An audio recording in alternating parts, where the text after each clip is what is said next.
So, good evening, everyone. I'm Harsh, and welcome to today's alumni talk on MBA after engineering, organized by the Office of Alumni Affairs, IIIT. Our speaker today is alumnus Ayush Verma, BTech CSE class of 2016.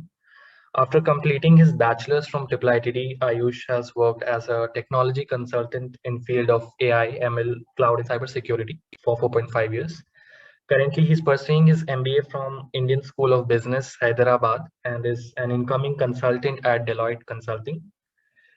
Before beginning, I encourage all the attendees to take this opportunity to interact with the speaker. You can type in your questions in the chat box or raise hands for the same.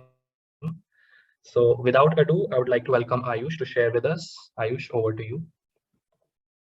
Thank you, Ash. Thank you so much. I'll first start by asking at least a few of you to please switch on your videos. I think it's bad enough we have to do this virtually.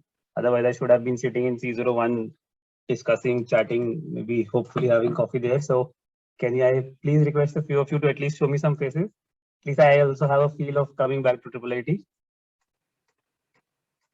I've already, thanks, Hemang. I've already had a few LinkedIn requests in the past few days.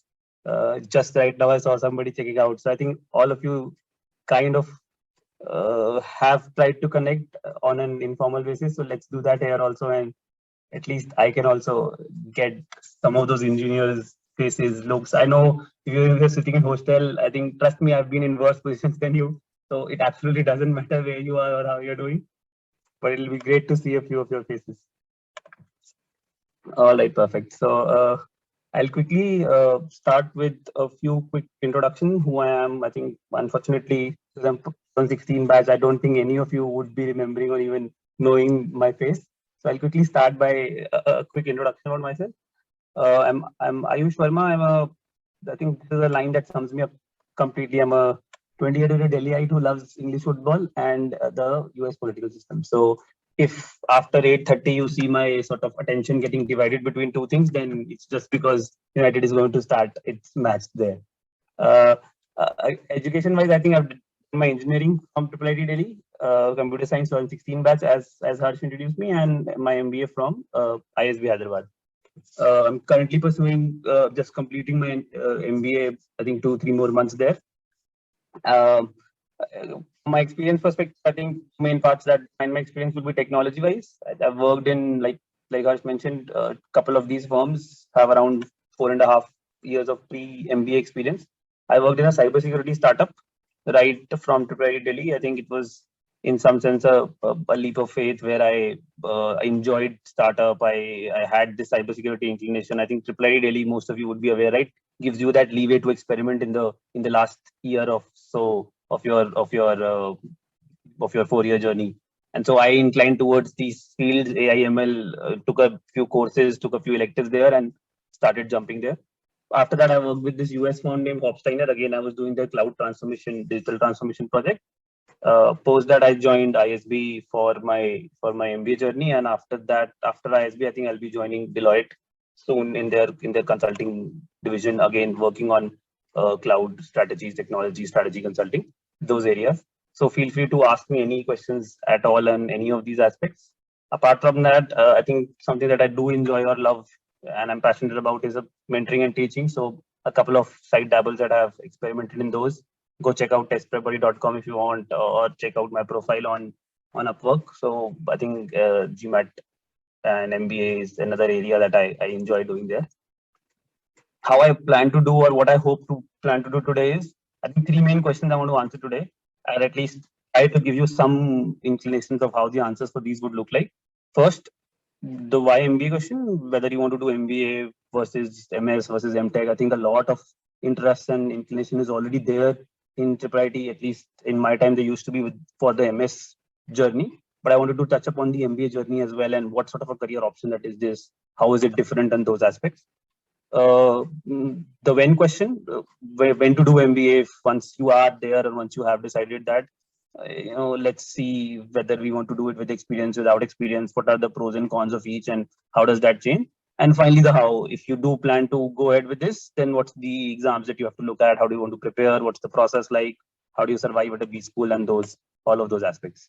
So I think I did give out a form that was rolled out before to just get a sense of this. I think I studied that form, and there my inclination was that at least half of those were already decided or pretty sure about MBA. I think now that we have around 70, 80 of you, I think could you just give me a show of hands, just raise your virtual hands and give me a sense of how many of you are sure of MBA, that yeah, this is what I want to do. I'm pretty certain that uh, the first question is probably not for me, and I've already in some sense decided that maybe 2 years down the line, maybe 10 years down the line, that doesn't really matter.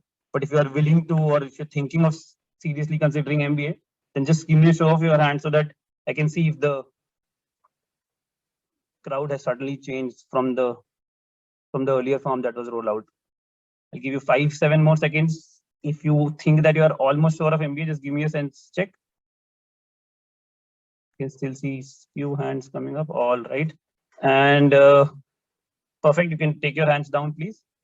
And now I would request you, those who are unsure of or are like completely unaware of what MBA options after BTech is, what does it even entail? If they want me to just discuss MBA and how it's different from that, give me a raise of your virtual hands, please. Those who are still not sure, still not decided, still unaware of the MBA option. And okay. Again, those who are unsure of MBA or still want to touch upon more on the first question itself, on whether they should even consider MBA. All right, I think I see almost equal hands on both of them. So let's cover both the questions then one by one. Thank you so much. You can take your hands down, and see, more than just this being a one-way conversation, keep pausing me in between, raising your hand whenever you want and asking me questions. I think I absolutely don't want this to be a monologue. Like I said, I had hoped to do this in C01, interacting with you and discussing with you, but that's unfortunately, since that's not possible. So please pause me anywhere in between, ask me questions. I think after each of these questions, I think I'll also myself give a pause and give a sort of a slot for questions. But otherwise also, even if you feel any point that you're discussing at any time, feel free to raise your hand, and let's make this a little more interactive so that I can also go back with the feel of having interacted with my friends. All right, so let's start with the first MBA versus MTech question. I think in all of these questions, I'll try to answer from both ways. One is the MBA grad in me answering the diplomatic pros and cons of all aspects, and it depends, and all of those answers. But then I also try to come back to ground reality and give you a few of my personal views, let's call them, realistically speaking, whether this is this is what I want to do, or this is what my suggestions would be. So take that with a pinch of salt, take that with a caveat that that's just my views. But as long as you guys are going to sort of listen to what I have to say, and then but make sure that you make your own decisions, I will try to give you some unbiased, riskier answers also to those questions. So feel free to ask me, but keep these disclaimers in my mind that everything that follows from here on is my personal view. You talk to 10 different people, you could get 10 different views. I can give you generic, typical answers and say this is what will happen in this situation, or this is what will happen in that situation. But the takeaway would be much more if I'm sort of willing to lay out there and make a few bold claims. So even if you don't agree with any of the bold claims, go ahead and ask to 5 more people and finally do what sits right with your heart. But I'll try to answer most of the questions, at least in a non-diplomatic fashion. If you feel that this answer was absolutely, I did not take anything from this, feel free to again raise your hand and tell me that, you know what, this is my situation. And since you said that this has how works in this, and this is how it works in this is my profile, this is my situation.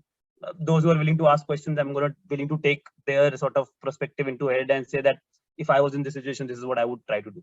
So if you ask questions, I'll willing to answer those aspects as well. But let's try to keep this as interactive as possible. All right.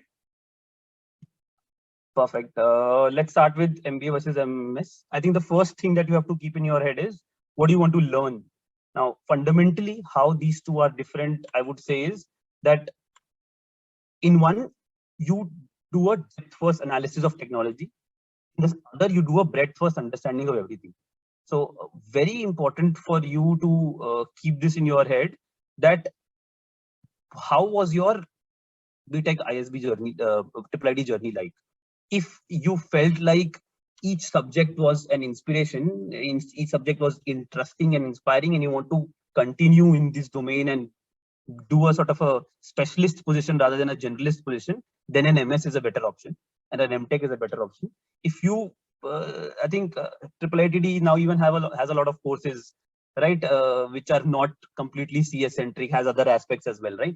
So especially in those areas, if you felt like coding was your calling, then MS makes sense. But if you started to hate that right after, I don't know, ADA started probably, or one of those courses started.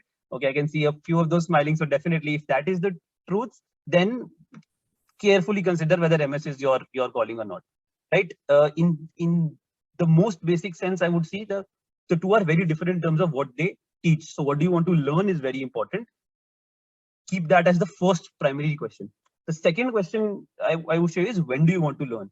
Again, this does become important. I'll just take your question in a second, Ayush. I'll just cover this point. So when do you want to learn also becomes very important with respect to, see, MBA you can do anytime. Different ways or different types of MBAs, you can get early options, admits right after this into sort of foreign colleges. You can do IIMs and all of these other colleges that take non-experienced people. There are a lot of colleges in India and abroad that take experienced people, as well as there is your executive MBA programs that take 8, 7, 8, 9, 10 years of experience. So the MBA option is open throughout your, let's say, first 5, 10 years of your experience and your career. But your MS option starts closing.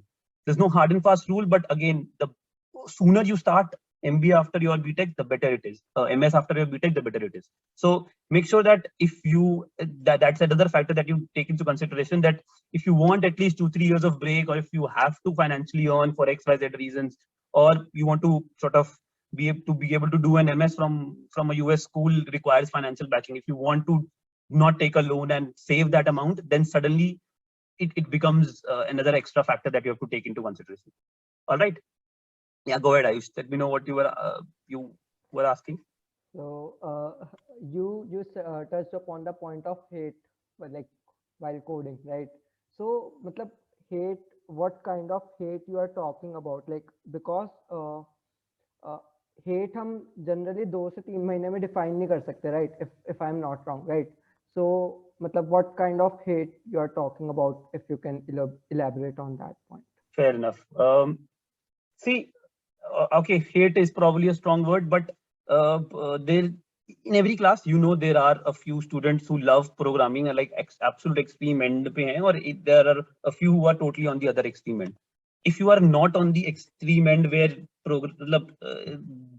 even if you have to write a 500 line 500 LOC का कोई program लिखना पड़ता है, तो भी you feel like this is not something I excel in. The way that things gets complicated, do you start to feel excited that I'm going to do a better thing and learn a better thing, or do you feel like this is going beyond my level now? That is the comfort with coding I'm talking about. See, as the course start, आधा किसी को भी पसंद आता है. Okay, let me give you a better example. वो course ही ऐसा है कि it's difficult, so it's very theory heavy, right? But in MS, each core course that you studied right now has 2 more advanced courses. If you picked up data analytics and you started doing, then remember that in the MS, there are going to be 4, 5, 6 data analytics related courses. If you do that sort of a specialization, if you started doing human computer design or any of those courses, if you have started liking towards that, then there's going to be a 4, 5 level deeper analysis or understanding or courses into that. So the question is that, or any of these areas, have you been able to identify as this I love and this I want to do? And I want to gain a specialist sort of a perspective in that. I want to, instead of doing just one course or any of this, I want to do 4 or 5 courses on each of them and, get an understanding and develop an expertise in all of this. If you feel like that's something that excites you or you want to do, then MS is the way to go, or MS would be slightly better. If your thing is that, I want to get a much more business perspective understanding ki, what works in HR, what works in finance, what works in technology, what works in all of these different aspects. I want to get a breadth first. There's some people who are like, by default, as you start working, as things get complex and the things get challenging, do you feel like this is exciting, I want to go into the depths of this particular part? Yeah, I want to cover all of the broad aspects, and I'm a more of a people person. I like to manage things, or you want to start your own entrepreneurial journey 5 years down the line. Those aspects come more handy in MBA. You want to have a generalist sort of a perspective, that comes more handy. So that is what I would say, keep in your head. Okay. Right. Cool. Thanks. Perfect. Anything else here? Anybody else has any other things you want to discuss before I move to the next part? Okay. So the third I would ask, or the third point I would look at is your post-career aspirations. I know abhi first, second, third years बहुत मुश्किल होगा to be able to pick out. Like, it was very difficult to even decide engineering करनी है. Maybe half of you were like, everybody is doing that, so let's just get this over with. And unfortunately, the irony in India is that we do MBA and then we decide that what do we want to do with our lives. So if that is the situation, fair enough. Let's take your 2-3 years to experiment a little and try to see. But ultimately, where you want to end up being is important. If you see yourself in finance, consulting, operation, investment banking, private equity, if you see any of those as the better inclination, MBA would probably be required. If you think you already love technology and engineering or maths or science or computer science, or any of these areas is where you want to see yourself in, then MTech or MS makes more sense. Got it? Perfect. All right. So I'll move on to the next part unless there is any questions or anybody has any sort of doubts at all. Feel free to ask me again. Like I said, let's make this a conversation so that you guys can also take away something and be able to at least have a little more clarity about what is the path ahead for you. So will you be elaborating upon these fields later in the presentation, or is it? No, let me know if you want to ask anything about all of this. See, the Consulting. presentation, I've just put a few words together so that I know what to talk about. I Yeah. hope this is more of a communication thing. So if you have specific things, anything you have, feel free to sort of ask whenever you want to stop. Yeah. So can you touch down upon the point of consulting, like what actually makes consulting, right? And usme bhi consulting, maybe there are different fields, like as you were tech consultant, right? So tech consultancy is there. There is business consultancy. There is hiring related consultancy. So can you elaborate on that? Sure. See, consulting now sounds fancy, sounds very interesting, and I think there is a lot of buzz around that, and most of those who come into MBA are already this key post consulting. What is consulting? Very typically, I'll say it is doing lot of short-term projects rather than making one long-term product building. So how the 2-3 options that you're doing, whether you are doing in a product company as a developer or a product manager or any other aspect, how would that be different from consulting? Is consulting, your client changes every 2 to 3 to 6 months if you are in strategy consulting, or every year if you are in technology consulting or other implementation heavy aspect. So if you are a person who likes to jump from A thing to B thing, and you get bored very quickly, or the challenge of the next thing makes you feel happy, then you might enjoy consulting. So because the idea is their projects are much shorter. What you have to do is people come with their problems and you have to solve their problem. Companies come with your problem to consultants, and consultants have to understand their business and advise them what to do ahead. Now, based on the problem, the type of consulting will change. If the problem is that we have a hardware system, I have to take the whole system to cloud. Yeah, I'm increasing my scale by 10x. I don't think my on-premise software are able to handle it. I need to take everything to a sort of a serverless architecture system on cloud. Then it's a technology consulting cloud operations. If they come, my bottom line is not making sense, my profit margins is really squeezed, the competitor is pushing me, then that's a different cost optimization problem or a different problem, right? If they come with you that financial systems are not working out, every month my auditing process doesn't work out correctly, or I have to spend too much there, that's a separate financial consulting problem. So the problem, as it changes, the way you have to answer it changes. You can start in a consulting field also as a general position in a strategy consultant, where 2-3 projects, one in technology domain, one in finance, one in HR, you can think about trying to do this. But very quickly, within a few times, ideally, if you have some work experience, then whatever work experience you're coming with, consultants want you to continue with that because you have some expertise in that area. I want you to sort of establish that and use that. Otherwise, if you are coming with less experience or you take a strategy consultant role, then also very quickly they want you to pick up one domain and start specializing there. So yes, ultimately in consulting, you will end up in one of those major areas where companies will change, projects will change, timeline will change, but the kind of work that you are doing could still fall under one category of whether it is HR related or finance related or technology related or those aspects. Hope I was able to answer your question. Yeah. And can you elaborate on private equity, like you have mentioned this, so what it is?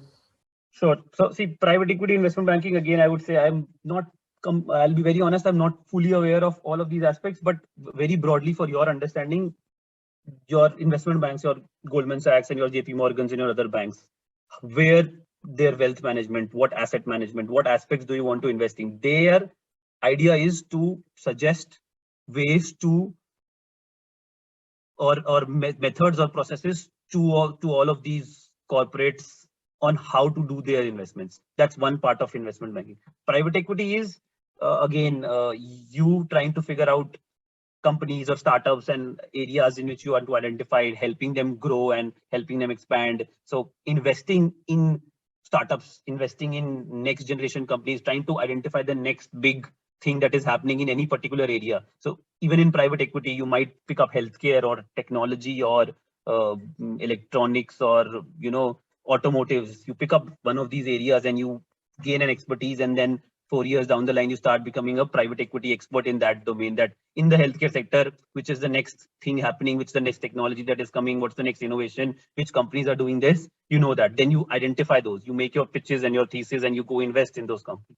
You help them grow, and 5 years, 10 years down the line, you try to take your exits. That's private equity. Got it. Thanks. Perfect. Yes, Aryan, tell me. Hi, I had this doubt regarding the CGPA criteria for IIM admissions. Sure. So CGPA gets scaled, right, as far as I know. So I just wanted to know whether the scaling factor is 9.5 or 10 for our college. So I think we'll get into those specific GPA related discussions a little down the line. Then I'll answer your question. Okay, thank you. Okay, next part I would say would be MBA with experience versus without experience. That's the second broader question, major question that a lot of you might be struggling with. See, again, first I'll give you a few pointers and then I'll give you a specific answer. With experience versus without experience, what's the difference in how your experience will be during the MBA journey? What contributions you will take? Those with experience have a little more practical, relevant examples that they can give. They have gone through the whole process. They have worked a couple of years in the companies. So they come with specific ideas and specific sort of implementations, right? They would know, they would be aware of more things. So your examples, your answers, your class discussions are more relevant, more practical. But the other side is then sometimes if you're coming with a lot of years of experience, they're narrow, they're biased, they're limited. Freshers are totally open to everything. So their answers also look like everything. MBA is a process driven by peer experience. MBA journey is where you learn from your friends and your networks and your peers as much as you learn from your professors. So therefore, your contribution is also important. With an MBA, with an experience, you will be able to more, let's say, apply the practical to the theory, right? All that you are learning, you'll be able to remember, this is where in this company I do this, or I've seen actually in industry, these are the things that are happening. That will be better served for you. Second part, your expectations. This is where I think the first part is where I would say the experience would be better. Definitely, if you do an MBA with these experiences, your contribution would be more relevant, more practical. You'll be able to connect the theory and the reality much better. In terms of your expectations, or depending on where you're coming from and what stage of career you are in, your salary expectations, your career path expectations will be very different. So freshers in some sense are open to anything, right? Are willing to take a little more gamble or willing to sort of compromise on XYZ things to be able to increase some of the aspects. Not so much with the more experienced people. If you're coming with 4 or 5 years of experience, in terms of where you want to go also, that will be a somewhat limitation, and you will have some salary restraints also, that I was earning X amount, I need to at least have a 2x or a 3x or a 1.5x on my ROI, right? That's how you start thinking about yourself or justifying yourself. So if you take a little more pressure with you, let me call it like that. You are in a slightly better position. That's true, but you take a little more pressure with you. Then the next part would be your learning outcomes. Now, courses. See, if you have not been in a corporate world before, then your organizational behavior courses where they tell you about why teamwork is important or why leadership is important or what office politics is, you won't know that, right? You won't be able to derive the same level that somebody from 4 or 5 years of experience will be there. He'll know, that when I tell my teammate to do this, there is there is a negativity that suddenly comes up. If I am a senior and my junior is 2 years elder than me, then I have to sort of understand those political dynamics or office politics that I have to manage. So in some sense, in certain courses, they're able to derive better from that whole experience. So keep that in mind while you're doing this. The next part, your B school rigor. It is difficult. I would not say it's very easy, specifically the IIMs and the ISBs or the top accelerise that you're targeting. It is a challenge to adapt to the rigor that a B school has. So you will probably be able to do that slightly better or slightly more attuned to that, accustomed to that if you have just come from your engineering rigor. So engineering 4th year is maybe a slightly different experience, but at least you have that rigor of doing assignments on your every weekend pay. There is work. There's not a corporate where Monday to Friday you slog and then weekend is off, right? So adapting to a B school rigor is much better if you're coming directly from your college days, if you have lesser years of experience. If you have 4 or 5 years of experience, taking the CAT or the GMAT or whatever exam is a pain. Going through that process is game. And even if you get there and get into your B school journey, then the moment on day 1, if they give you with 5 assignments, you're like, yeah, assignments to main bhul hi gaya 5 saal se ki hote kya hai aur ye karte kaise. So it will take some time to adapt. But then again, the positive is that once you get it, your practical experiences, your quality that you're able to deliver, the fact that you have work ex, the placement people will also look at you with a different angle. And that gets us to the third point, which is the most important thing, that which is in a better position, like work experience. See, if you are a fresher, then GPA is probably the only major clear thing that you are bringing in. Your college name, your brand, and the GPA that you're getting, right? So the moment you get there, these are the two things, the only past things that you have. And then everything you do in that 1 year, 6 months before your placements, that's how you will do the process, right? That's what will get you through in front of the placements. That's what they will evaluate with you. If you bring a work experience factor, you have an extra thing to show. So if you don't have a great GPA or you don't have an amazing B school, amazing engineering school, then you have something to offset that with. So think in that. Some people like it. If GPA is the only thing, I'm a top 2 percentile in my college or have a top XYZ factor. That's good for some, that's not good for some. So in some sense, in the placement process, if you have some work experience, you have an extra thing to talk about, you have an extra thing to leverage. If you do not, then the pointers that you have to showcase get slightly limited. So that is one aspect. Relevant work experience, if you are applying to, let's say, a Deloitte consulting and you have come with some technology consulting experience, my own example, obviously they will look at that and value that what I want him to do, the kind of work that I'm expecting him to do, he has already seen some of that, right? At least he's aware of those aspects. So in that regard, it is really positive to have some work experience. Where it becomes slightly negative is if you're trying for a career switch, if you're trying for a change, if you're coming from a technology background and you want to do marketing, if you're coming from this background and you want to do something else from X to Y, then the lesser work experience you have, the better it is. Because the more you are willing to sort of unlearn whatever you have done and learn the new aspects, the more you would be younger, and so you'll be able to put in those slog hours. Those aspects are important. Still, I think, okay, let's take a pause here and ask any questions. I think somebody raised hand also, and I'll try to give a few actual practical examples. I would say is take this one thing into factor regarding what are the pros and the cons you consider, and also take into think which college you are aiming for. If you are trying for the IIMs, there, if you go with 3 years experience, you will be the, I think, 2 to 5% percentage of people. So you will stand out like a sore thumb. That is also a factor to consider. If you're looking for colleges abroad or MBA colleges in India which go with higher years of work experience like the ISBs or the SP-Gens, then having 3-4 of experience years is important. It is in ISB, it is mandatory to have at least 2 years of experience. Ideally, the bulk of the range is 4 to 5 years of experience. So look at the college also that you're applying to. Look at the profile that they have. If your work experience is right in the middle of the average people there, that's a good factor. But if you are in the bottom 2 percentile or the top 2 percentile, then make sure that that's a factor that you have to take into consideration. So if you want to do an MBA without experience, I would say try for the IIMs. If you want to do an MBA with experience 2 years down the line, then I would say try for the US colleges or the ISBs or those places. That's also important, that the college that you're looking at should be equipped to handle because the kind of companies that are placed or that comes to IIM are different from the kind of companies that come to US colleges or the ISBs. Because if you're different profiles is the requirement, they come with different perspective, they come for different roles. So you want to make sure that it should not be that you are a person who is unfit for that college in some sense. All right. Anything else? Any sort of questions with respect to experience and without experience? Anything you want to know before I move to the next topic? I just wanted to. Sure. Let me see if you guys have raised hands. Just raise hand whoever has a doubt. And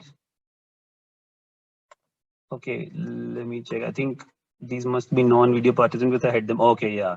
See, I would still advise, I have hidden all non-video participants because I do not want to, I want to look at faces at least in the figure. So if you have a question, I would request you, please, if possible, just raise your hands. Yes, Dave, let me know. Yeah, so I'm currently in my first year in college, and I'm quite passionate about entrepreneurship in particular.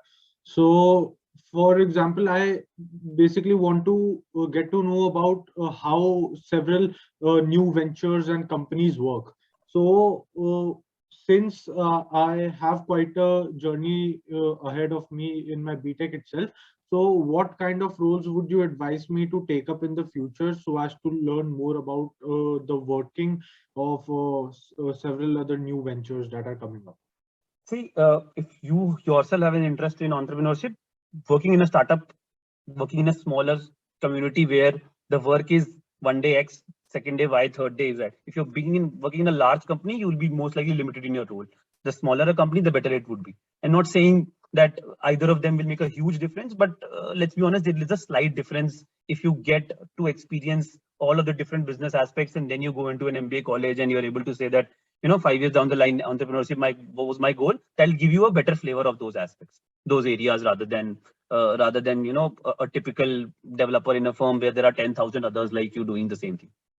Neither of which is good or bad, but definitely if you get more of these hands-on experiences, if you get more of this company where you have to work on whatever the problem comes up, that's what you have to solve in the next day, which is something like what happens in a startup. I'll give you a flavor of whether you think you will even enjoy entrepreneurship or not, right? It will give you a sense of a sort of a confirmation also whether you think entrepreneurship is something and whether you will enjoy it. Some people are like, they're very happy doing a systematic thing. You tell me what to do in the morning, 5 things defined, I'll do that very well, and they're good at that. Some people are totally good at unknown or the unexpected, ready to think on their feet, adapt and change that, and they like working on new things every other day or every other week. So that sort of an experience will sort of reconfirm for you whether that thing works for you or not.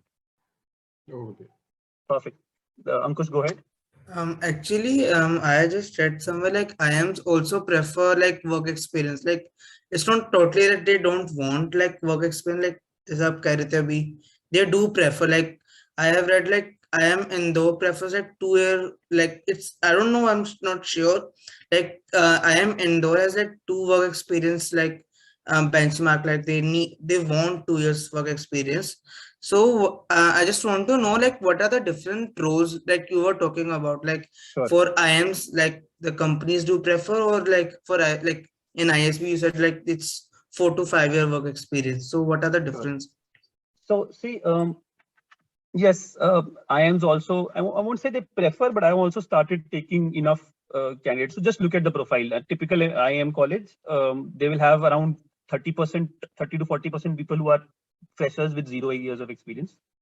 30 to 40%, another 30-40% which have less than 2 years of experience. Then a majority of the remaining 10 to odd percent, 2 to 3 years of experience, and very few who are 3+ years of experience. If you look at other outside colleges, US colleges, a bulk of them have at least 2-3 years of experience. A lot of those candidates come with more than 2 years of experience. Similarly with ISB, 2 years of experience is minimum. That 10-20% of people who come with 2 years of experience, maybe 30% of people, but the majority is between this 4 to 5 years of experience mark. So without experience and with experience, let me add a caveat. If you have just a year or two experience, 6 months of experience, 1 year of experience, at least more than 1 year of experience is what I start to consider as having experience. So those are the two broad categories that you're looking for. Do you want to do MBA, say 3-4 years down the line, once you have gotten some experience, then it should be at least that you have shown at least one career progression in that you started from a developer and then you went to a senior developer and maybe then you went to a team lead and you did 3-4 years of experience, right? So that you can say, okay, I've seen this industry, I've understood this. Now I want to progress further and go into a product manager role or some sort of a product owner role in that regard. So get that aspect also, that when I say work experience, is some sort of specialization in some areas so that you are able to attain something. IIMs would still be on the lower end, where they're like, if you have 2 years of experience, I would say that's the exact sweet spot, because that tries to cover both angles for you, covers the both aspects for IIMs. Once you go beyond 3 years of experience, then see if you can look at other options. In terms of the placement companies that you asked about, yes, if you come with 1 or 2 years of experience or 0 years experience, a lot more marketing companies come, a lot more sales related roles comes. If you come or even the roles that come from your consulting firms and these firms, they come for junior level. So MBBs come to IIMs, they go for JC1, junior consultant 1. That's the role that you will usually offer. You come to a place where you come with more years of experience. Here you have people coming, companies coming for Genman roles. You're coming for marketing roles, even consulting roles. They're offering 1 or 2 levels. So the more experience you have, the more they start to value this and give you higher roles, give you the same roles 2 years down the line or 4 years down the line, because you're coming with some relevant experience. So if you can show relevant work experience, you can get a sort of a better role or a different profile here, right? So companies also see that if we have 10 openings in this domain and we prefer people 28 to 35 years of age who have extra work experience, we'll go to that college that is offering that, right? So even with similar companies, the roles are different. All right. Perfect. Yes. Ayush, go ahead.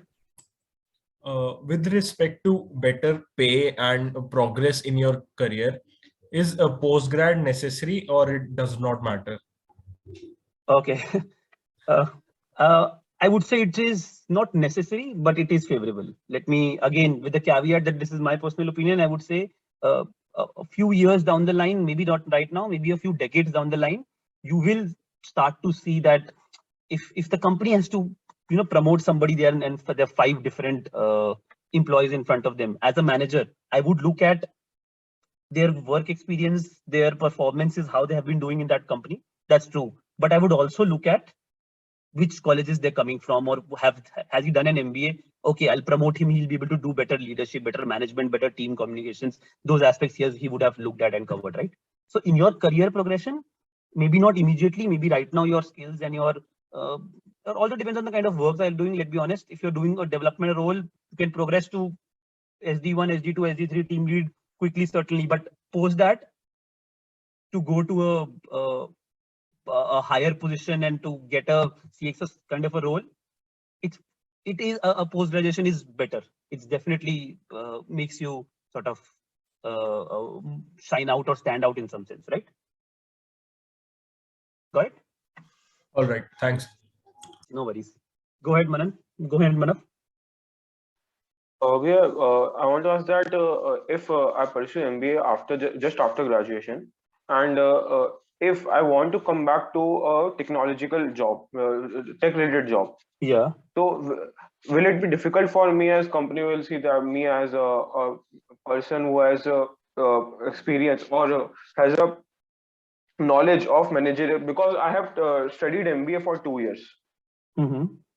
No, so see, even in MBA, technology is one of the key areas that come for hiring in MBA. Product managers, product related roles are one of the key areas of the post career goals that, or the post companies, the kind of companies that come to any MBA college. So there are thousands of students going through IIMs every year with 0 years of work experience, and they do end up taking technology related jobs. It's just that the kind of roles that will be offered would definitely be 2 level or one level lower than those if you had gone with that work experience. So it's certainly not in any ways wrong, or in any ways at a disadvantage to you if you come without experience. One aspect is slightly practical aspects. There will be some aspects of the course curriculum that you might not be able to gain the exact understanding from that a with experience person would. Or another negative could be that you might not be able to have those practical relevant examples. The positives are you'd be open to a different career, you'll be open to an unbiased or an unfiltered view of the world. And the most important thing is, let me put it like that, if you get into an IIM one with 0 years of experience or 1 year of experience, don't say that it is MBA with experience is so much better that I'm going to leave that opportunity. That's more important. So get into that first, and if you take it with both your with both your hands closed very happily, that is more important. The difference between these two is, let's say 19-20 का फर्क है, उससे ज़्यादा नहीं है. Got it? Okay. Perfect. Manav, go ahead. Sorry, who's the next? Karan, go ahead. Like you said that there's hardly any difference between IIM and ISB. So is there any benefit of without experience? Like any small benefit also over with experience? Like I said, you'll be able to better adapt to the rigor of a B school, assignments, deadlines, submissions. You'll be able to be more equipped with that. Getting into an MBA, right now you have in the 3rd and 4th year of your colleges, trust me, you have the most amount of time. Whether it's CAT or GMAT or whatever you want to take, you have the time to be able to do that right now. So those advantages are there for people without experience. I think the best combination would be study right now, get your CAT or your GMAT and get your admission, see if that's a possibility, and then maybe ISBs has a YLP program. Definitely apply or try for those. Harvard has a 2+2 program. A lot of outside colleges, even while you are in your 3rd and 4th year, they have an early admission option where you apply, you get secured an admissions to go there after 2 years of experience. That's the best of the both worlds in some sense. So those are the few advantages. So in like 2+2, what all they will consider? Right now, your GPA, the kind of courses you have done, a letter of recommendation from your favorite professors, any sort of research that you have published, all of those aspects that could sort of differentiate that among the 200 people doing computer science from IIIT-Delhi, this is how I was unique, or this is my story, or this is my journey, or how I will to, this is what I wanted, and this is the next step I want to go, and this is how an MBA from your college will make sense. Okay, thank you. No worries. Go ahead, next one, Somyadeep. Sir, so my question is, no, sir, yeah, absolutely no, sir. Ayush. Okay, sorry, I'm sorry. So yeah, my question is, there are courses in MBA like business analytics, finance, etc., and those fields have the respective masters. So if someone wants to go to a finance field, so which one would be better, a master's in finance or an MBA in finance without experience? And like most importantly, which one will be more beneficial in landing them in a better position in that field? Okay. I think I'll give a slightly non-diplomatic or a potentially controversial answer here is, see for the college that has a better brand name.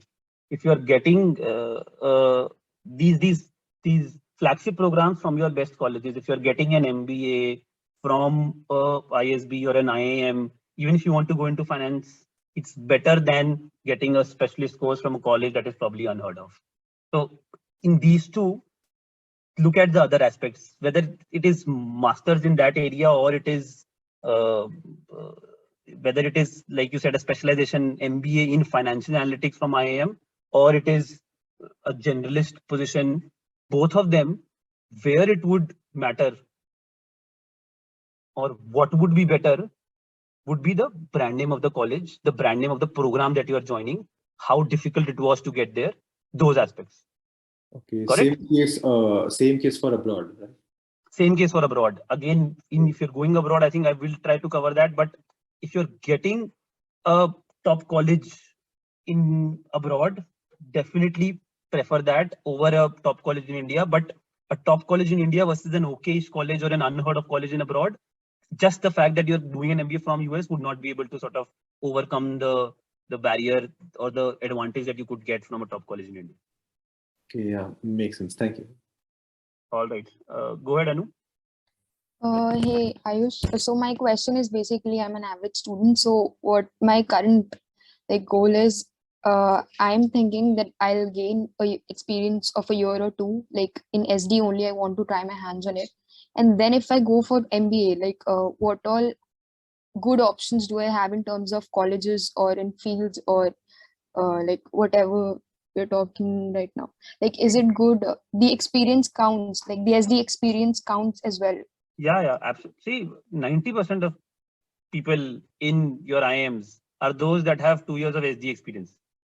Okay. So you are not different or unique in any sense. Like, like I said, engineering कर लो, उसके बाद क्या करना है ये सब सोचते हैं. तो engineering करने के बाद SD की नौकरी मिलती है. All of us do it for a year or two. I think I did it for 3 months or 4 months. Right after that, my job was proper development job. I realized within 3 months ki this is not cut out for me, or this is not something that I can excel in.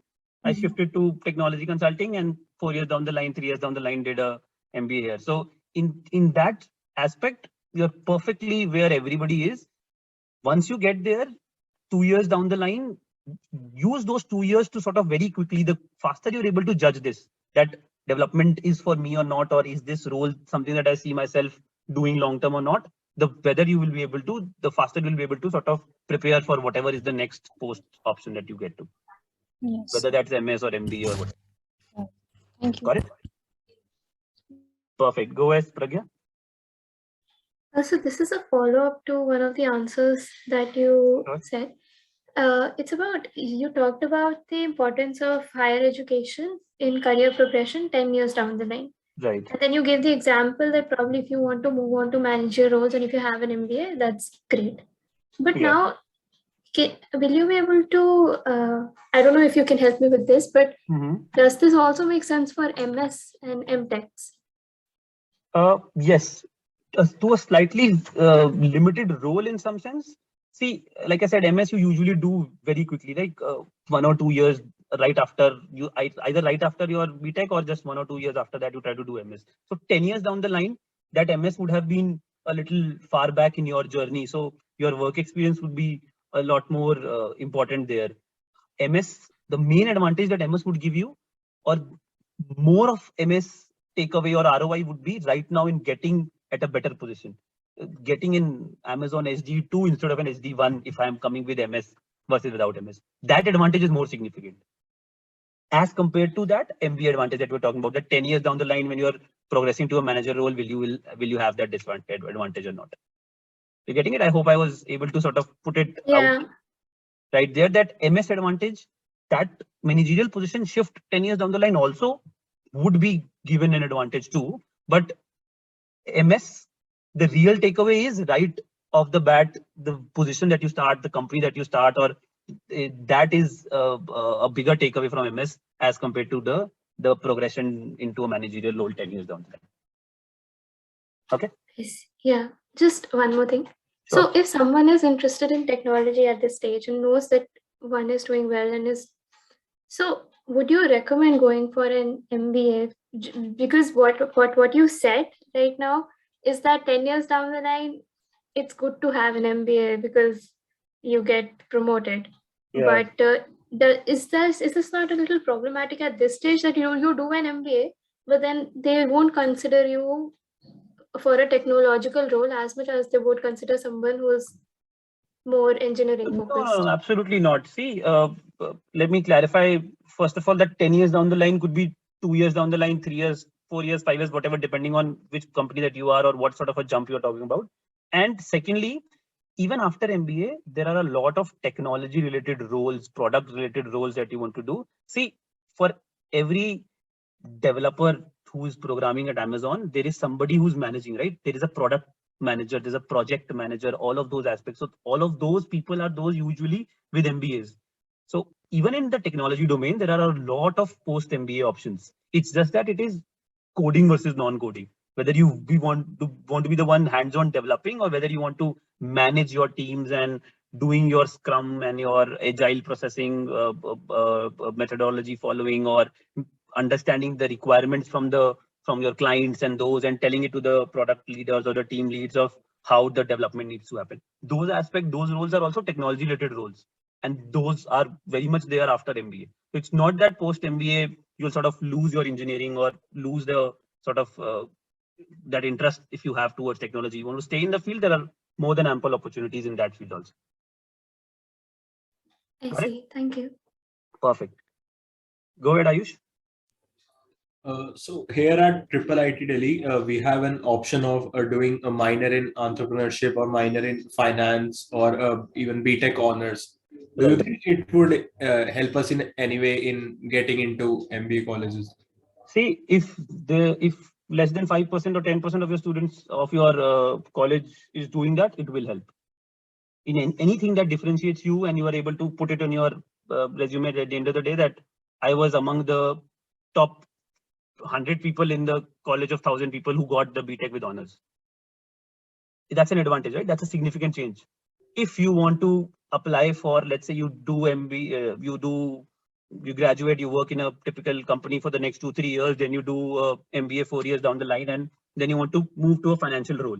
Whether that opportunity comes and then you're able to showcase that not only have an interest in towards or passion towards finance, I did a minor in finance in my CE, so I have a theoretical knowledge also, maybe not as much as a commerce student, but I have a lot of knowledge, and this is how I have sort of compensated for that during my work journey also. These are the areas that I'm interested in, and then suddenly if the story makes sense, then it will definitely be an advantage. Why not? Okay, thanks. Got it? All right, perfect. I'll quickly cover the next part, and I think I'll cover the next part, Ayush, and then take your question if that's all right. A lot of things that you're asking, I think I can see already probably a few aspects that I will cover. So let me take that aspect first and then answer your questions. MBA India versus MBA abroad, in some sense you already discussed. Think of your long-term life goal. If you want to settle in US and that's an important factor to you, MBA abroad makes sense. Geography is an important thing. Even career. If you want to do investment banking or finance, then we know UK is good for that. If you want to do XYZ things, then we know Australia is good for that. So if those aspects are there, if in some sense, if you are able to get that level of clarity, then making an MBA India versus abroad decision makes a big difference. Like I said, brand. College, if you're getting an amazing college in US, or if you're getting an amazing college in India, or you're getting an amazing college in Australia, I think that should also be an important factor. Do not be so accustomed to either of them, that I want to do it from abroad or from India, that you settle for a much lower brand value or a much lower college name there, because ultimately that matters. Okay. Next, the application process, very different.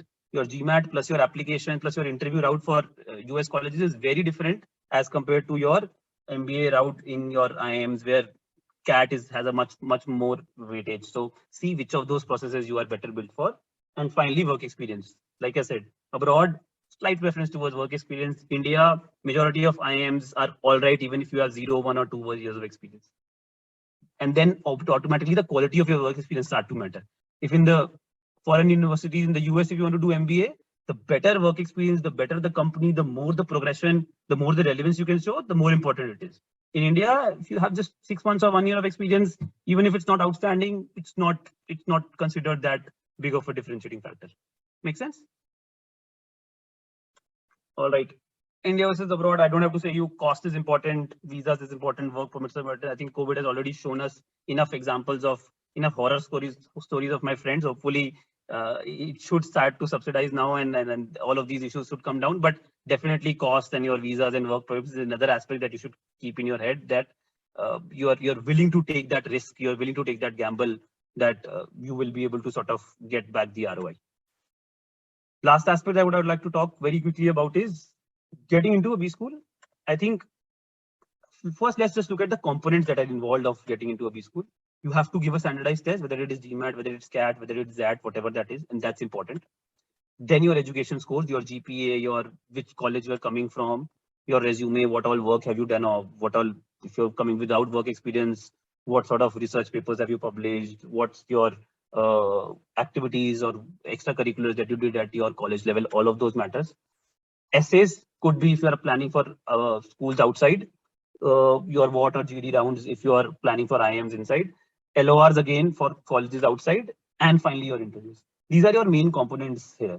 I think without taking too much time or without getting into too many details, what I'll say is either be decent enough in all of them or be exceptional in any of them. So if your GPA was not great, if your 10th and 12th marks were not outstanding and they were 70%, 80%, whatever, if you feel like you're not in the top 10 percentile of the kind of people that are applying to that particular school that you're looking for, then get an exceptional CAT score or a GMAT score. If you get a 760 on GMAT, then know, you know what, he has the rigor to be able to survive a B school academic process. So he will be able to do that. Whether you can, now you can show that in both ways. You can show consistency also. You can show no 99 percentile, but you have a 90% score in 10th, you have a 90, 92, 91% in 12th. You were among, let's say, 8.9, 9.1 in your GPA in your college. So all of these aspects, in all of them, you were never the top 1 percentile, but you were always the top 10 percentile, right? That's a consistent academic background that you will be able to show. Or if the two previous things have not worked out for you and you're not in the top 10, 15 percentile in the things that have passed, take it upon yourself that I have to be in the top 1 percentile in GMAT. You get a 760 on GMAT, get a 99.9 percentile on CAT, and then that factor goes away.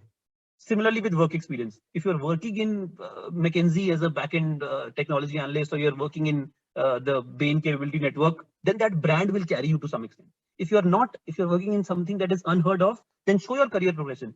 Show you were one of the youngest to get promoted. Show how much your salary increased in the 4 years itself as compared to the industry average. Show what sort of initiatives you have taken apart from just the brand name, right? So you have to compensate for all of these aspects in some way or the other. That's important. Last thing I would cover is, what does the process look like? There are two very different routes. Your Indian colleges, IIMs, CAT, NMAT, ZAT, whatever exam you do, directly to the GD FOD process. See here, I think nobody will admit this, nobody would say this outright, and there is no real data also in this case. But in the first route, CAT covers 50, 60, 70%. I think IIMs, if you look at it, a lot of weightage is given to CAT. It's almost like, first of all, it's a cutoff score, right? You don't get X amount of percentage in CAT, you don't even get a call. So the importance given to these examinations is higher in terms of the first way or the first route in terms of CAT and MAT and ZAT, whereas in the second route, the importance is slightly lower. GMAT, ISB would look at, again, don't hold me to this, but maybe 30%, 35% is the weightage that they would give to the GMAT. But there are a lot of other aspects, your LORs, your applications essay, how much sense does your story make, your personal interviews, all of those aspects are also important, right? So make sure that you see which part your journey sort of ends up lying into. Again, both of these routes, things that you need to consider is, you need 4 or 5 months to prepare. When do you want to start? Look at when your application deadline is. US, for outside colleges, from US colleges, generally it's July, August is when the round 1 submissions for most of these colleges come. You need 1 or 2 months to be able to prepare nicely for your applications.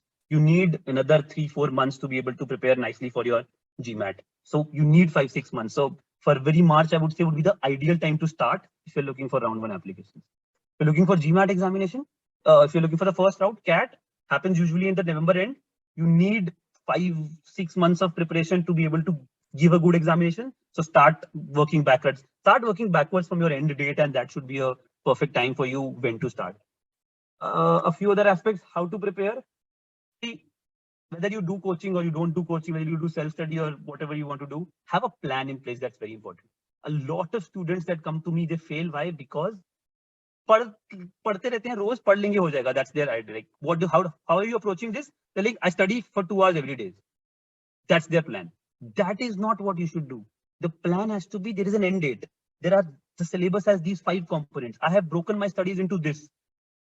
First, I'm going to, for the first 2 months, establish my theoretical concepts and get clear on all of the basic concepts. in the next 2 months, I'm going to practice mocks and analyze and do this. In the next 1 month, I'm going to do have this. Coaching helps you do this better. That's it. You can do it without coaching. You can do it with coaching. The only thing is you need to have a plan and process. It's not just that पूरी जान लगा देंगे और पढ़ लेंगे और हो जाएगा. That's not how it works. You need to have a little more defined aspects. This is how I want to do. This is what I want to do, and that would definitely take into picture. Diligence and perseverance. I can't stress this enough. Those who succeed are those. It's very easy to be motivated for the first weekend, second weekend, third weekend. Uske baad there is a social event, there's a party happening, their friends calling, or college exams are and this and that, and all of those makes your process go live. And then you're like, 8 महीने पहले भी मत start करो, 10 महीने पहले start करोगे ना, there'll always be this aspect that I have time, I'll catch up. Start when there are 4 months left, 5 months left to the journey, and make sure that you tell to yourself, this 5 months, my priority number 1 is this examination. That's it. I do not have time. If given a choice, I will pick between these 3-4 aspects. Always the exam will come for that first priority. If you have 8 months, usually you get lazy, and then it's a stop start, and the journey has ups and downs. Have a consistent journey. Give yourself 4 months, and you're like, in these 4 months, this is what I want to do. Got it? Lastly, speed and accuracy. Try to tackle both these aspects separately. When you are looking at your speed, don't worry about your accuracy. When you are looking at your accuracy, don't worry about your speed. What I mean by that is, when you start a topic, look at whether it is verbal or quant or whatever different things that GMAT tested, whether it is time, speed, distance question or reading comprehension in a CAT examination.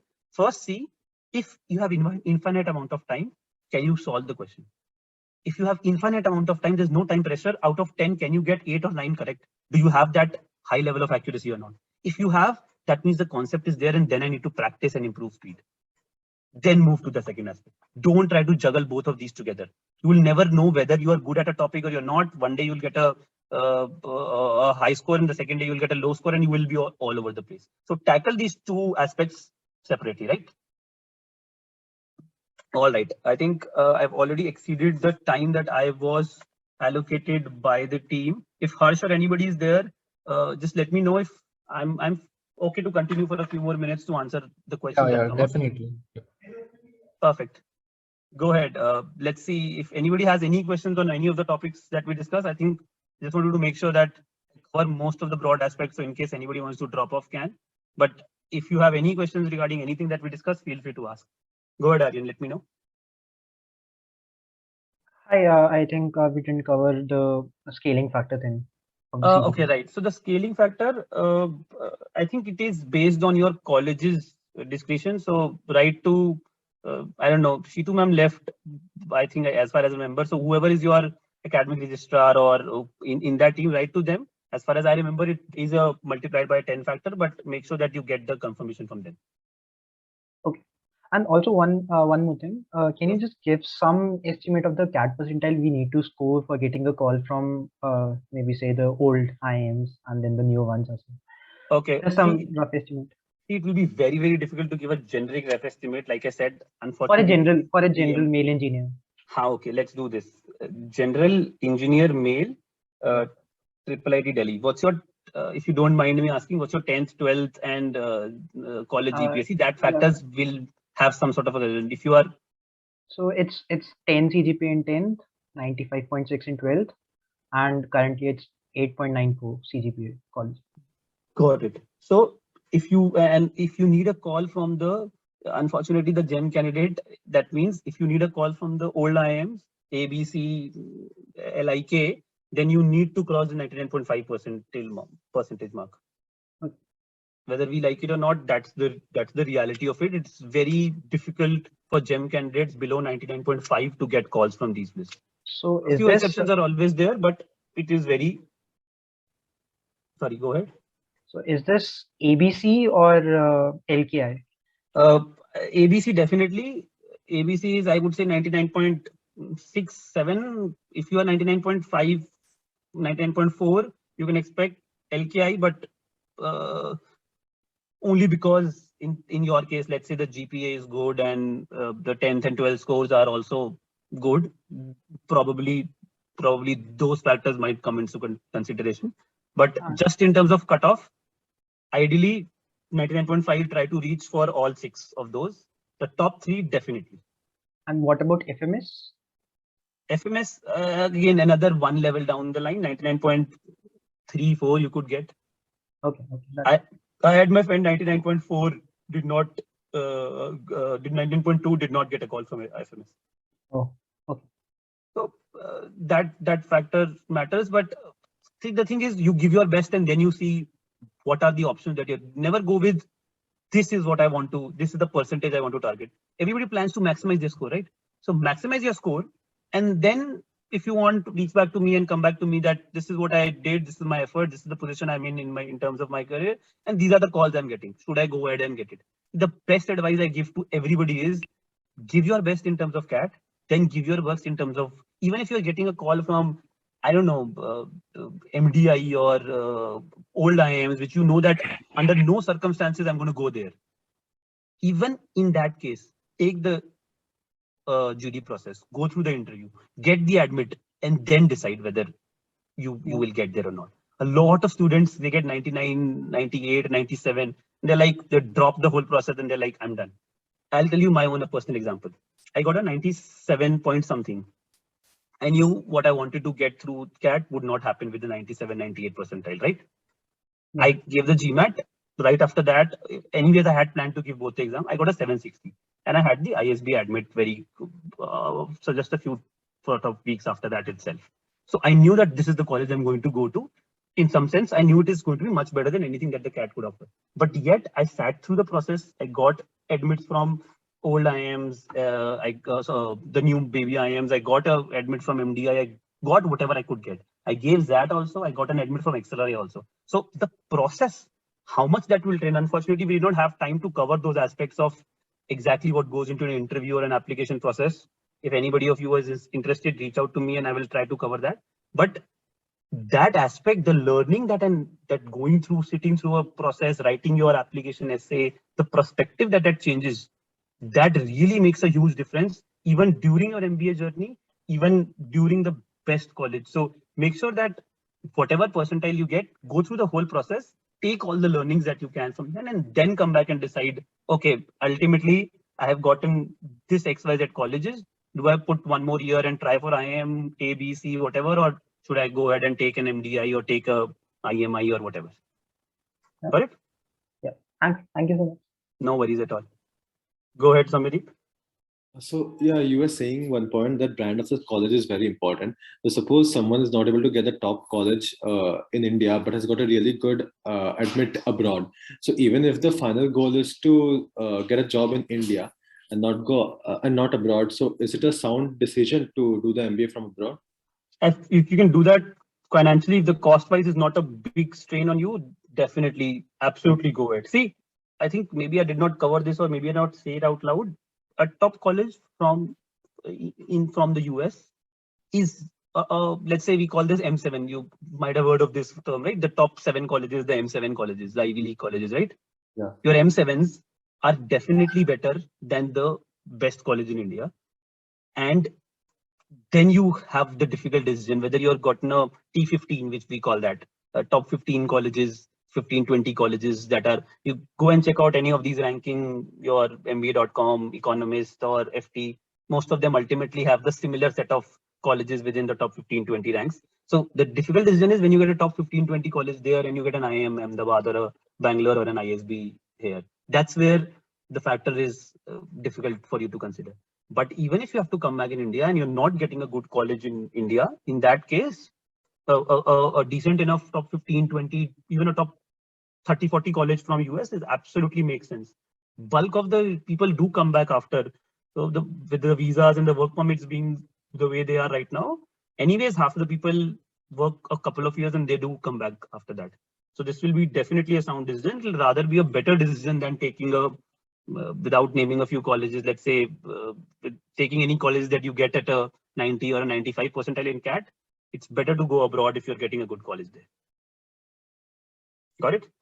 Yeah, just to confirm one thing, like sure, you said US a lot of times. So is it just to consider US or like, is it good to consider good colleges in UK also, like LBS, Imperial, Fuqua and all which are in Europe? So INSEAD, LBS, these are all again top colleges. So whether the geography doesn't matter, it's just most of them are aware of US colleges, or most of the options are there in there. That's why I'm talking about. But look at the top 15, 20, 30 colleges. There are a few good universities in even Australia that feature regularly in the top 50. There are a few good places in a lot of unheard of European countries that do feature regularly. So it's that matters. It's not just the geographical location. Okay, sure. Thank you so much. No worries at all. Anything else? Anybody else? Nitish, go ahead. Yeah, so what I wanted to know is there any minimum GPA requirement for MBA? Again, absolutely no minimum GPA requirement, I would say. See, especially if you're looking at GPA and you're looking at MBA, then I think you're talking about the route 2 as on this screen, right? The GMAT plus the application plus the personal interview route, right? Looking for colleges outside, or let's say an ISB, or those that follow that entire process. In those colleges, is that what you're asking for, or you're asking for CATs? So, so I'm asking for example, okay, I'll elaborate a little bit more. Sure. So, for example, after a few years of job experience as a software developer, right, I apply for I want to get an MBA, for example. So, to what extent will LORs or college GPA matter? College GPA, the more work experience you have, the lesser the college experience GPA would matter. I'll put it like that. And college experience is one of the 3 major categories, or 3-4 major factors they're looking at from the college experience. Like I said, what they're trying to take away, or what they want to understand is, can you survive the rigor of a B school? Because that's much more than an engineering college or any other sort of academic rigor that you've gone through. So GPA is one way to show that. There are other ways to show that if you don't have the GPA. If you have an extremely low GPA, then you need an extremely high GMAT score and an extremely high aspects in your work experience and all of the other aspects to be able to compensate for that. If you have an average GPA, then you need one factor better in your sort of academic section, right? Either your, sorry, go ahead. You have been a IIIT student, right? Obviously. Yeah. So how is a GPA of 8.3? I would say it's, see, forget about IIIT or whether anywhere, any college, ask yourself, look at the distribution of GPA in that way. See if you are in the top 10 percentile, or you are in the middle 80 percentile, or in the top bottom 10%. Getting it? That is a way to differentiate yourself. If you have a GPA which is the top 10 or 15% of the class, that's a good GPA to showcase. That is in some way, it's not a complete outlier spike, but it's a good differentiator that, I was in the top 10% or the top 20% of the class. That means it's considered a good factor, right? Okay. If you are in the other lower 20%, then you know that you have to really pull up your socks in all the other aspects. If you're in the middle 50-60 percentile, where the average of the class is, then you know that, okay, it's not bad, but this is not what my differentiator is. To be able to differentiate myself from others, I need to show something else. Another aspect I will say is, probably I did not cover this. Look at the average GMAT score of colleges, whichever college you're targeting. If you're an Indian student trying a US college or any foreign college, add 20 points to that. Whether we say it out loud or not, but from just like GEM candidates have a slight disadvantage, right? Similarly, Indian candidates, they expect slightly higher GMAT scores. They want, they're the general GMAT aspirants or candidates that come to them. All of those that are coming with from the Indian background or from the Asian backgrounds have higher GMAT score, at least 20-30 points more than their average. So if they look at, if the college average is 680, then you also come at 680, that's okay. But they can see the other 19 or 20 Indian candidates that have applied have a 720. So they will be like, definitely that's what I want. So make sure that you add 20-30 points to get an average score, or to consider yourself average in terms of GMAT based on whatever the overall average of your target college is. So these LORs you're talking about, like application essays / LORs, these LORs are the college LORs, right? These are letter of recommendations that you provide. If you are going with 3 or 4 years of work experience, then ideally you should first try to look at your immediate supervisor in your company. That's Okay. the most Okay. sort of That appropriate will process. have more value than the college LOR. Absolutely. If you're going right after your college, then definitely your Obviously. professor who you did your independent project or your BTech project or whatever research paper you published with. See, again, LORs, people try to go ahead and go to the dean of the college and say the dean of the college will be able to write an answer, right? The more closely you've worked with the person, the more authentic and realistic his answer also sounds, the more it will match with the rest of your story, because he'll be able to pinpoint answer exactly in this domain, in analytics, in this project he was able to do well. So it will make much more coherent story. So the more close he has interactions with you, the better it would be. So if it's 4 years down the line, that's your supervisors or the people you are 1 year or two levels above you. If it is right after college, then it's your college professors or anybody in the college authorities who's able to provide you with that. Though that's your LORs. Thank you. No problem at all. Anybody else? I saw a hand that has just gone down.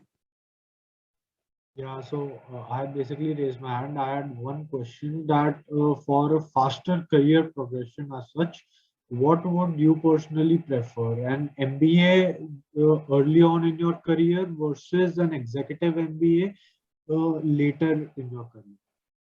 See, executive MBA is usually with 8, 9, 10 years plus work experience. Yeah. So that by the time that comes up, you have already exactly decided what you want to do, where you want to be. That is very rarely happening for a career transition or a change in any aspect, right?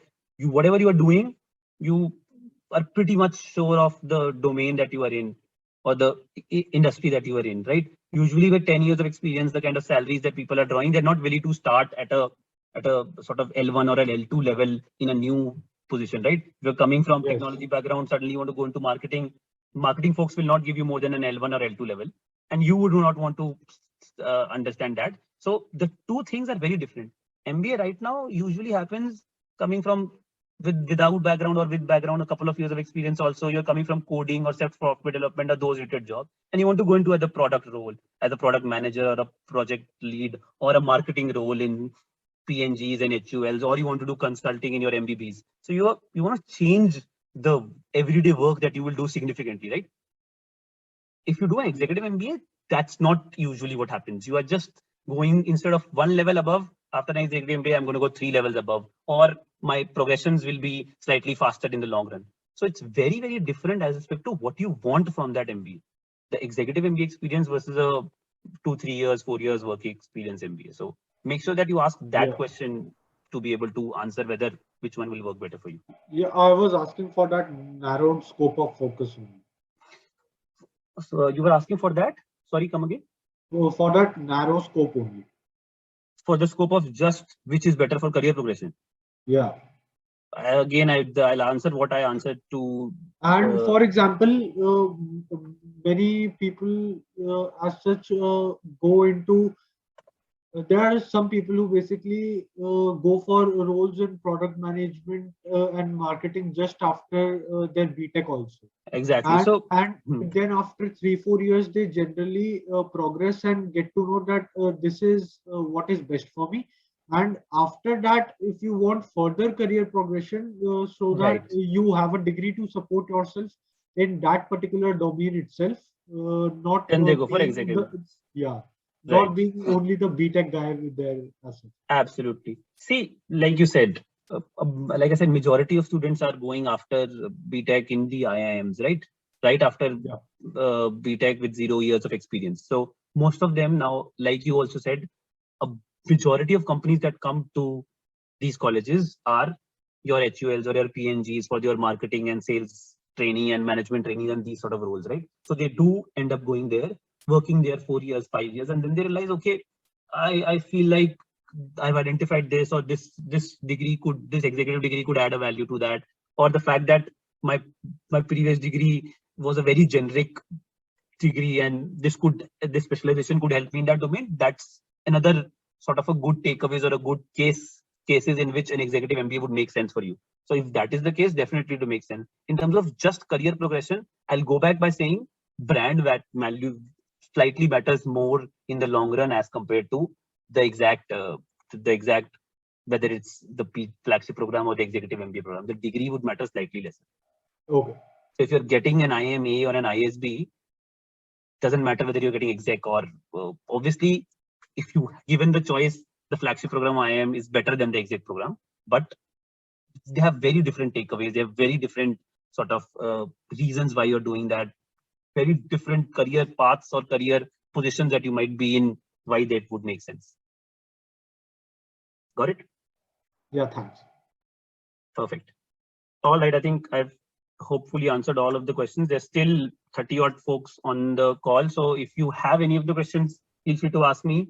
In case you do not, and then I think I would take a leave. Thank you so much for taking the time out, giving me a chance to even virtually, although virtually, but at least come back to the college where I learned so much from.